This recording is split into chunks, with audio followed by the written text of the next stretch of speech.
ওকে, so good morning everyone. আচ্ছা, আমি আপনাদের পরিচয় করিয়ে দিই। দাদা আজকে আমাদের ভেস্টিজের কিছু প্রোডাক্ট ইউজ করেছে ওনার এই জমিতে, সেটার ফিডব্যাকটা আমরা আজকে নিতে এসেছি। তো দাদা, আপনি বলুন যে মানে আপনি কি কি ইউজ করেছেন। আর আমি প্রথমত যখন জমিটা তৈরি করছিলাম হুম তখন চাষে আমি গ্রেনুয়েল আর অ্যাকোয়াজেল আমি জমিনে ইউজ করেছি। তার জ্বলন্ত প্রমাণ এটা আমি দিয়েছি, আর ওটা হচ্ছে পাশে খেতে দেয় নাই। এটা দেখেন সব জ্বলে গিয়েছে, আর এটা জ্বলে নাই, একদম ক্লিয়ার, খুব সুন্দর ক্ষেত। মানে এটার মধ্যে কি হচ্ছে, পাতাটা জ্বলে গেছে। এটাতে মানে তারা এইসব জিনিস দিছে না। আচ্ছা আচ্ছা, হ্যাঁ, আর আমি এই জমিনে আপনার গ্রেনুয়েল আর অ্যাকোয়াজেল এই দুটোই দিয়েছি।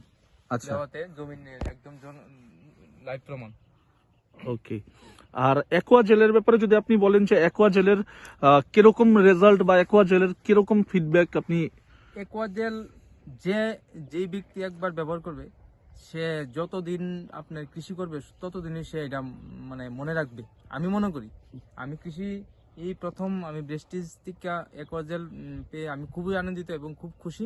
কারণ করে এইসব এরকম আমি কোনো সময় এরকম মানে গাছ এবং একটা গাছও আমার কোনো ক্ষতি হচ্ছে না, এত ফ্রেশ এবং গাছের সমস্ত কিছুই আমি মানে একদম আজ থেকে 20 বছর আগে আমার বাবা যেভাবে করেছিল এবং ওই রকম আমি একটা চাষ আমি পেয়েছি এবার।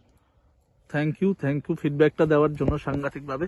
তো বন্ধুরা, আপনার ডিফারেন্সটা দেখুন, যে ডিফারেন্সটা উনি বলতে চাইছে, ওনার গাছের পাতাগুলো দেখুন, প্রত্যেকটা পাতা একদম নিট অ্যান্ড ক্লিন রয়েছে, কোনো রকমের কেমিক্যালস ইউজ করা হয়নি। আর এখানে আপনি দেখতে পারবেন আরেকটা ক্ষেত রয়েছে, যেখানে পাতাগুলোর মধ্যে আপনি দেখতে পারবেন অনেক ধরনের কেমিক্যাল ইউজ করার ফলে পাতার কন্ডিশন দেখুন, এই যে পাতার কন্ডিশন দেখুন, কেমিক্যাল ইউজে। ঠিক আছে,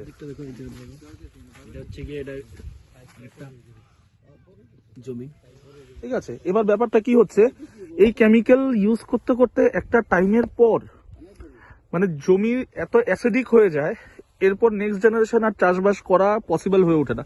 এটা প্রত্যেক বছর এটাকে ডাবল করতে হয়।